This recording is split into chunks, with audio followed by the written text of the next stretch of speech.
Hello guys, welcome. कैसे हैं बच्चे? थैंक यू यार वेट करने के लिए। बात करें कि लास्ट क्लास में हमने आपको पढ़ाया था प्रैक्टिकल प्रॉब्लम नंबर 6 तक। लिक्विडेशन ऑफ कंपनी चल रहे थे और प्रैक्टिकल प्रॉब्लम नंबर 6 तक हमने बताया था।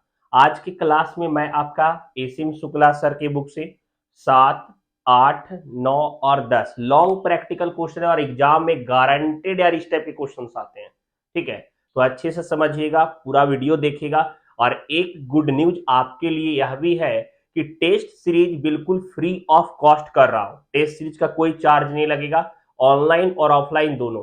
और चैप्टर वाइज होगा, जैसे लिक्विडेशन ऑफ कंपनी जब कंप्लीट कर दूंगा तो आपके एग्जाम पैटर्न पे हमारे पास टेलीग्राम पे भी पीडीएफ अपडेट कर दूंगा टेस्ट सीरीज का, जिसे देखकर आप खुद को सेल्फ चेक कर सकते हो कि आपने कितना पढ़ा है, कितना आपका अच्छा से बन रहा है क्वेश्चन। ठीक है, चलते हैं आज के टॉपिक की तरफ, प्रैक्टिकल प्रॉब्लम नंबर 7 की तरफ। ध्यान दीजिए। हाँ बच्चे, यह देखिए प्रैक्टिकल प्रॉब्लम नंबर 7 आपके स्क्रीन पे है। क्लियर? आपका क्वेश्चन स्टेटमेंट फॉर्म में भी हो सकता है, बैलेंस शीट जैसा भी दे सकता है। ठीक है, और यह आपको इससे लिक्विडेटर फाइनेंशियल स्टेटमेंट अकाउंट बनाना है। देखिए, बैलेंस शीट दिया हुआ है, कंपनी का इंफॉर्मेशन दिया, लाइबिलिटीज और एसेट्स। लाइबिलिटीज वाले में आपका शेयर कैपिटल दिया हुआ है, मोर्गेज डिवेंचर दिया, मतलब किसी चीज को गिरवी रख करके लोन डिवेंचर का value, secure under land and building यहाँ पे रखा हुआ है वैल्यू।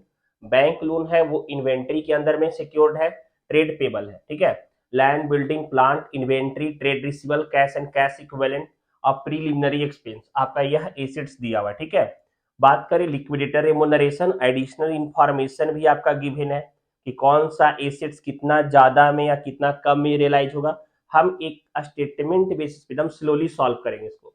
सबसे पहले आप देखिए कि आपके पास कैश एंड कैश इक्विवेलेंट जहां जहां से पैसा आ रहा है, हमारा लिक्विडेटर फाइनेंशियल स्टेटमेंट अकाउंट ये होता है आपका।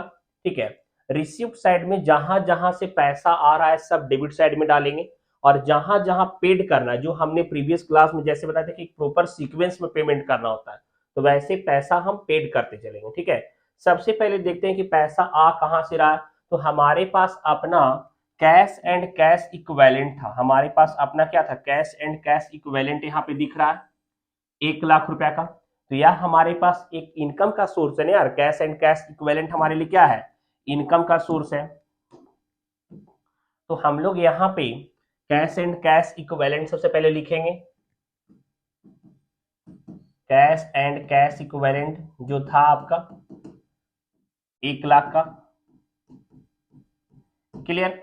अब उसके बाद हम देखते हैं कि और पैसा कहां से आ रहा है। ठीक है, उसके बाद देखिए यहां दिया हुआ था कि the liquidator is to be remunerated rate, ये तो बाद में। Asset realise, the assets realised यहां दिया हुआ है कि the assets realised 10% over book value in the case of land and building. Land and building मतलब 10% ज्यादा पे रियलाइज कर रहा है। पहले हम देखते हैं, लैंड एंड बिल्डिंग दोनों मिला करके था 10 लाख का, लैंड और बिल्डिंग यहां देखिए 2 लाख और 8 लाख, 10 लाख का है। ठीक है, हम लिखते चलते हैं यहाँ वर्किंग नोट। तो लैंड एंड बिल्डिंग था 10 लाख का, और 10% ज्यादा मतलब 1 लाख रुपया ज्यादा यहाँ पे इसको मिल रहा था, तो रियलाइज किया होगा लैंड एंड बिल्डिंग कितना में, 11 लाख में।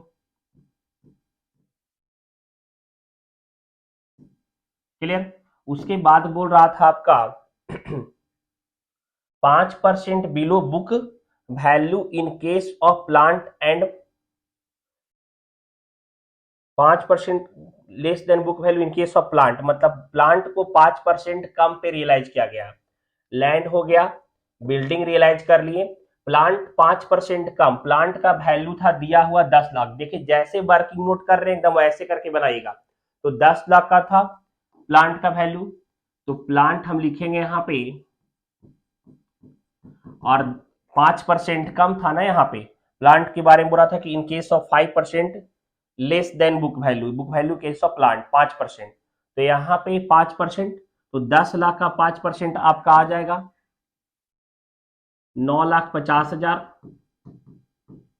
क्लियर? उसके बाद बोल रहा था and 5% over book value in case of inventory. मतलब इन्वेंट्री जो है प्लांट भी हम लोग रियलाइज कर चुके। इन्वेंट्री के बारे में बोला कि 5% ओवर बुक वैल्यू, मतलब बुक वैल्यू का 5% ज्यादा। तो बुक वैल्यू इसका जो बैलेंस शीट में लिखा हुआ है 5 लाख का है और 5% ज्यादा, तो यहाँ पे मतलब इन्वेंट्री था आपका 5 लाख का और 5% ज्यादा अगर करते तो 5,25,000 का रियलाइज किया होगा। देख रहे हैं, जिसमें मोर देन बोला बच्चे उतना परसेंट प्लस कर दीजिए, लेस देन बोला उतना माइनस कर दीजिए। ठीक है, बस वैसे करके निकालेंगे, समझ में आ रहा होगा आपको। अब यहां पे आप देखिए कि टोटल जिसके बारे में बोला तो 11,09,11 9 20 लाख, 20 और 5 25 लाख 75,000, 25,75,000 बोला था। एक तरह से अलग अलग चलते हैं, रुक जाइए, अलग अलग ही लिखते हैं समझाने के लिए आपको। तो 5,25,000 वहां तक हो गया। अब आप देखिए आपके क्वेश्चन में क्या था कि यहां देखिएगा, यहां बोल रहा था कि mortgage debenture secured against land and building, और मोर्गेज डिवेंचर का वैल्यू कितना था, 5 लाख का डिवेंचर था और लैंड और बिल्डिंग को सिक्योर रख करके लोन लिए हुए थे। ठीक है, तो यहाँ पे लैंड और बिल्डिंग रियलाइज करके आपका कितना आया, 11 लाख रुपया, 11 लाख आया 11 लाख, और 5 लाख लोन वाला अगर हटाते हैं तो लैंड एंड बिल्डिंग जो रियलाइज करेगा, तो यहाँ पे लैंड एंड बिल्डिंग 11 लाख में से 5 लाख माइनस कर देंगे हम लोग, तो यहां पे हो जाएगा आपका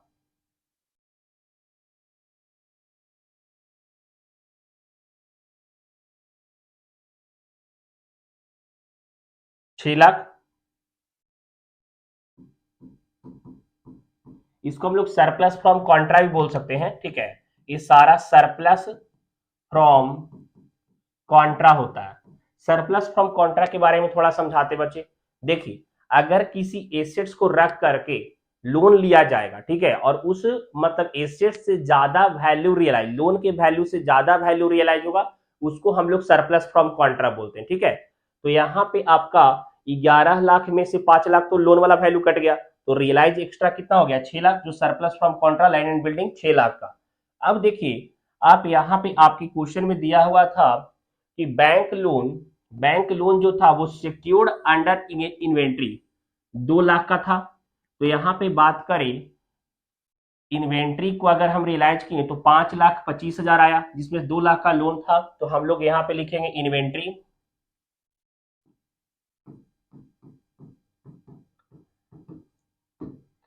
इन्वेंट्री आपका 3,25,000 हो जाएगा, और यह भी आपका सरप्लस फ्रॉम कॉन्ट्रा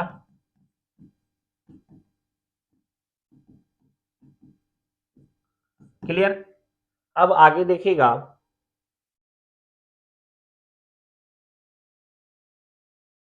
उसके बाद आपका दिया हुआ है ट्रेड रिसीवेबल और प्लांट था बचा हुआ एक, पहले प्लांट का लिख देते हैं।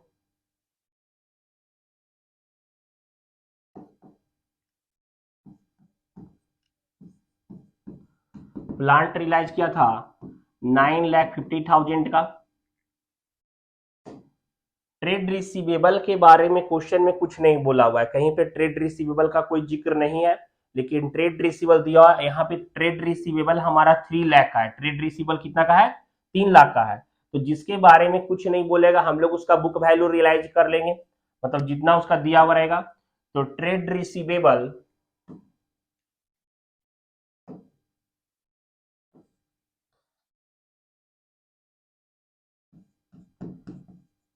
हम लोग का 3 लाख का। टोटल रिसिप्ट साइड में देखते हैं कि आया कितना, टोटल रिसिप्ट साइड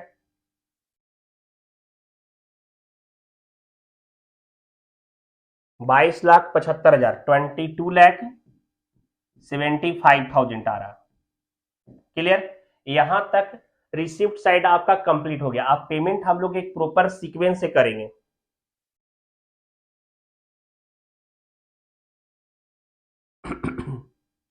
बाईस लाख 75,000 हो गया। अब देखिए कि पेमेंट वाले में हम लोग का सबसे पहला पेमेंट होता है लिक्विडेटर का remuneration, liquidator remuneration. Last class से हमने हर क्लास में बताया कि सबसे पहला पेमेंट आपको उसको करना है, लिक्विडेटर का रेमुनरेशन को करना है। तो आपके क्वेश्चन में फर्स्ट इंफॉर्मेशन ही बोल रहा था कि the liquidator is to be remunerated at the rate of 1% on net amount realise, मतलब जितना टोटल रियलाइज किया नेट अमाउंट रियलाइज। अब आप देखिए कि कैश तो ऑलरेडी फर्म के पास में था, ये कैश का वैल्यू तो ऑलरेडी फर्म के पास में था ये फर्म के पास ऑलरेडी था।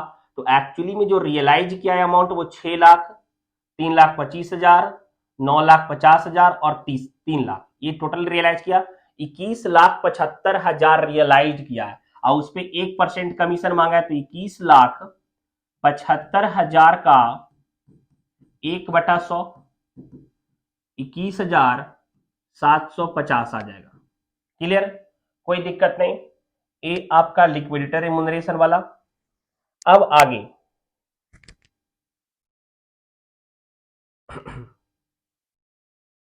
प्रिफरेंशियल क्रेडिटर के बारे में बोल रहा था, और 50,000।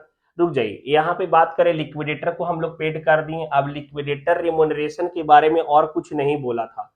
उसके बाद हम लोग डिवेंचर को पेड करते थे, लेकिन डिवेंचर तो ऑलरेडी वो सिक्योर था, तो पेमेंट हो चुका है इसका, डिवेंचर का पेमेंट हो चुका है, बैंक लोन हो चुका है, ट्रेड पेबल बचा हुआ जो अनसिक्योर क्रेडिटर में आएगा। तो यहाँ पे बोल रहा था कि प्रेफरेंशियल क्रेडिटर जो है वो 50,000 का है। तो पहले हम लोग अनसिक्योर से पहले प्रेफरेंशियल का राइट्स होता है पेड करने का, तो हम लोग पेड करेंगे प्रेफरेंशियल क्रेडिटर 50,000। क्लियर, और प्रेफरेंशियल क्रेडिटर के बाद हम लोग पेड करते unsecure creditor, unsecured creditor, unsecure creditor. आप देखिए आपका टोटल यह जो दिया हुआ है ना कि ट्रेड पेबल है 3 लाख रुपया का, तो यही आपका टोटल क्रेडिटर हो गया, जिसमें से 50,000 प्रेफरेंशियल था, तो अनसिक्योर आपका 2,50,000 हो जाएगा, 2,50,000। क्लियर। अब उसके बाद आपका कुछ दिया हुआ नहीं था यार, किसी और लायबिलिटीज का पेमेंट नहीं करना, तो अनसिक्योर क्रेडिटर को पेड करने के बाद हम लोग पेड करते प्रेफरेंशियल शेयर होल्डर को। तो आप यह ऊपर देखिए कि 10,000 प्रेफरेंशियल शेयर होल्डर था 100 ईच, और टोटल 10 लाख का बचा हुआ था, और हमारे हाथ में पैसा भी सफिशियंट बच रहा है अभी, तो हम प्रेफरेंशियल शेयर होल्डर को पैसा देंगे। और प्रेफरेंशियल शेयर होल्डर था आपका 10 लाख का ना, 10 लाख, 10 लाख। उसके बाद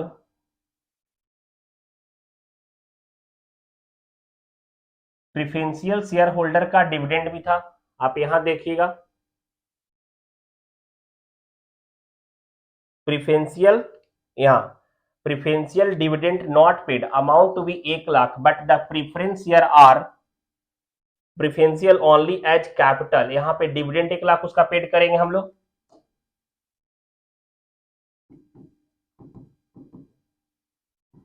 डिविडेंड ऑफ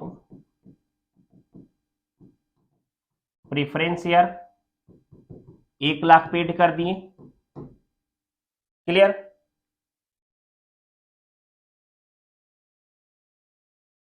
अब प्रेफरेंशियल को पेड करने के बाद लास्ट जो अमाउंट बचेगा वो हम लोग इक्विटी शेयर होल्डर को पेड करेंगे। देखिए ध्यान से एक बात बता रहे हैं, अभी आप देखिएगा कि प्रेफरेंशियल को पेड कर दिए पूरा पैसा।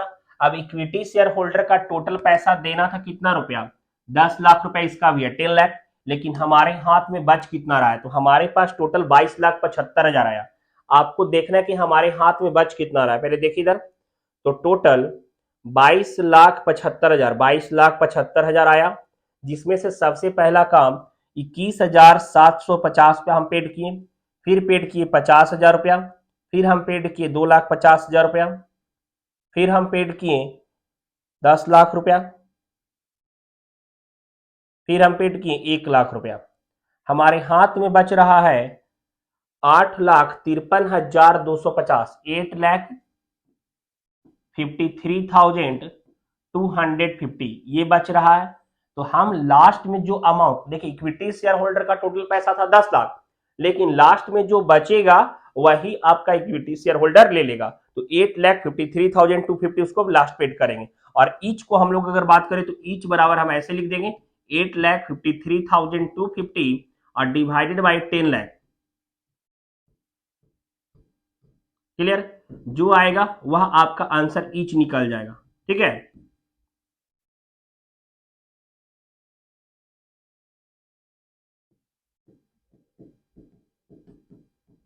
टोटल 22,75,000। और यह आपका प्रैक्टिकल प्रॉब्लम नंबर 7 कंप्लीट हो गया। या हाँ बच्चे, यह देखिए प्रैक्टिकल प्रॉब्लम नंबर 8 बात करें, कह रहा था कि लिक्विडेटर स्टेटमेंट अकाउंट इसमें भी बनाना था आपका।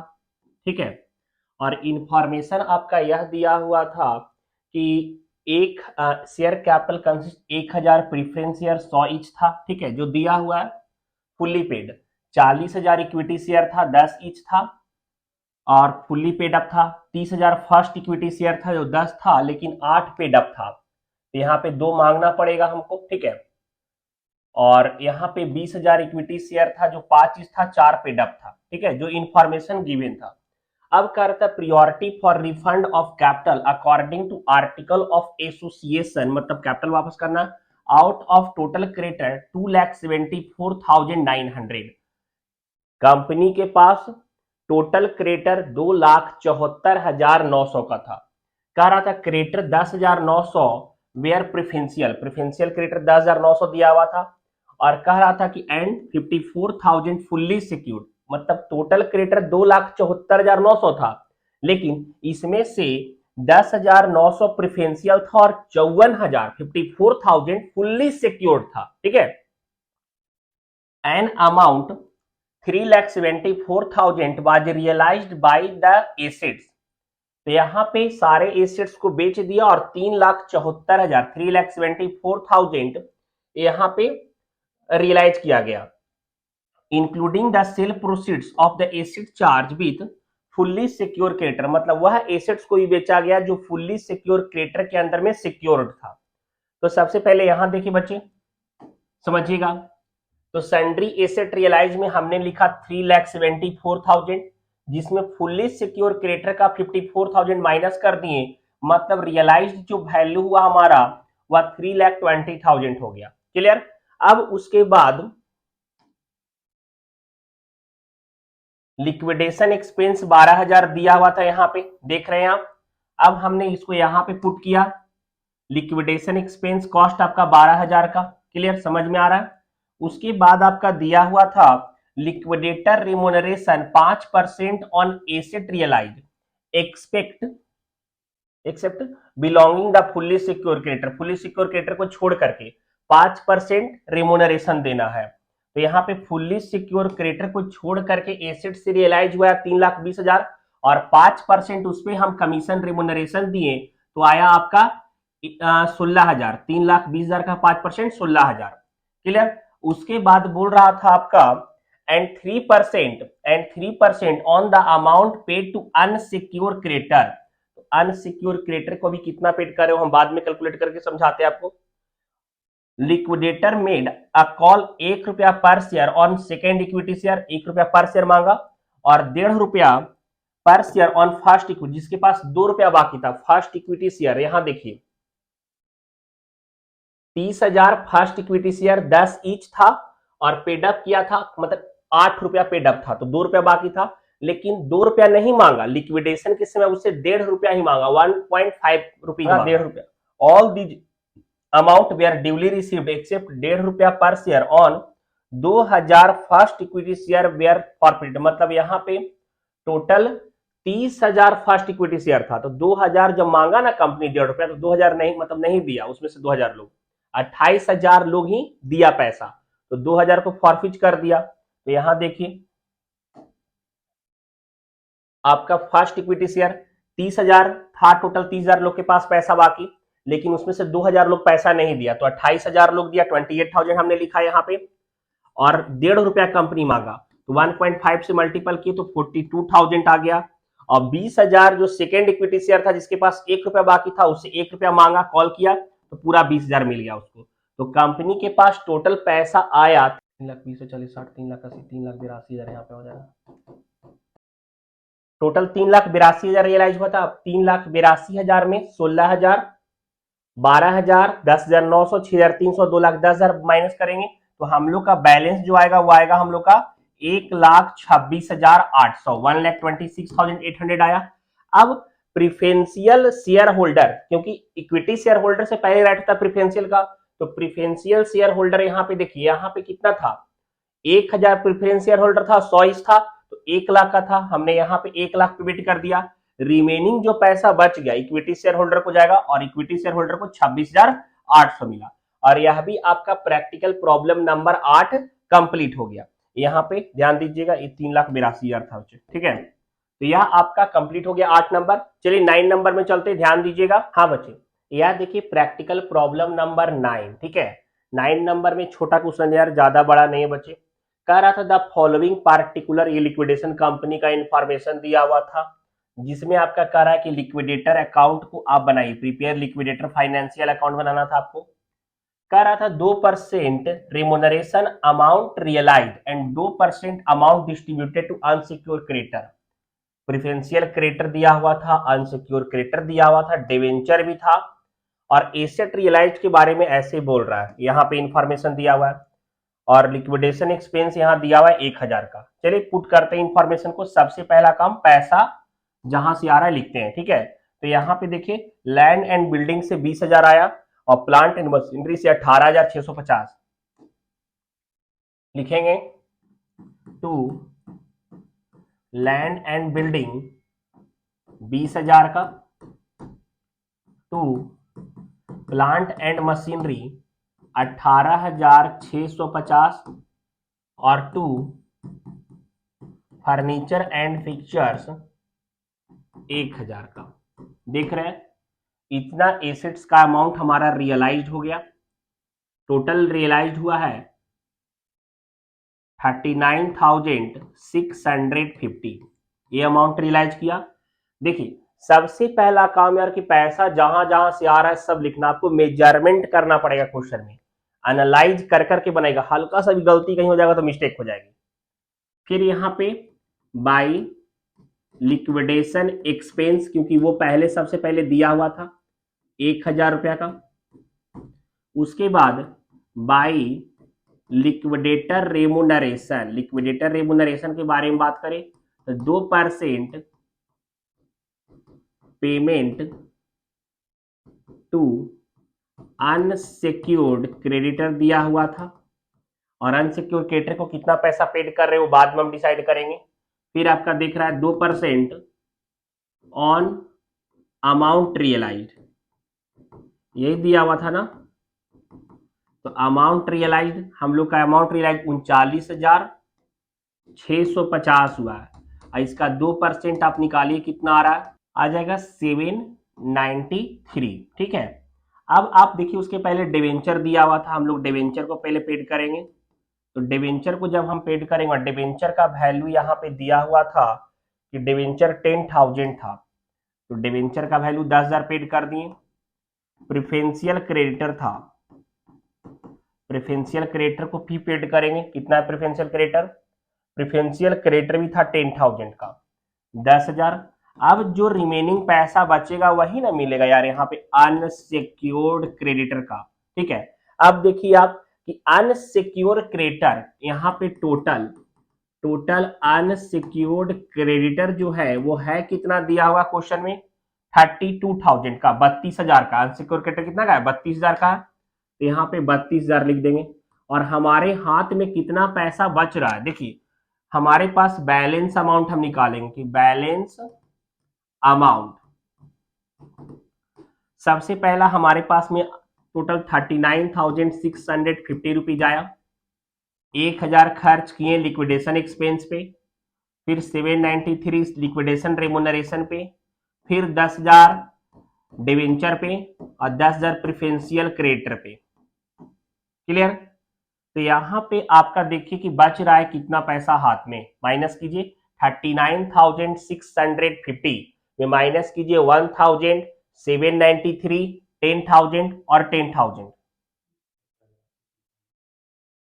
17,857 यह बच रहा है। और हमारा टोटल अनसिक्योर क्रेडिटर है 32,000 का। समझिएगा, देखिए जब हमारे हाथ में कम पैसा बच रहा और हमको ज्यादा पैसा पेड करना, और इस पे रेमोनरेशन बोल देगा। किस पे रेमोनरेशन निकालने बोला है? क्या बोला कि वह अमाउंट जितना अनसिक्योर क्रेडिटर को पेड कर सकते, तो हम अनसिक्योर क्रेडिटर को इतना ही ना पेड कर सकते हैं, और इस पे 2% का रेमोनरेशन बोला था।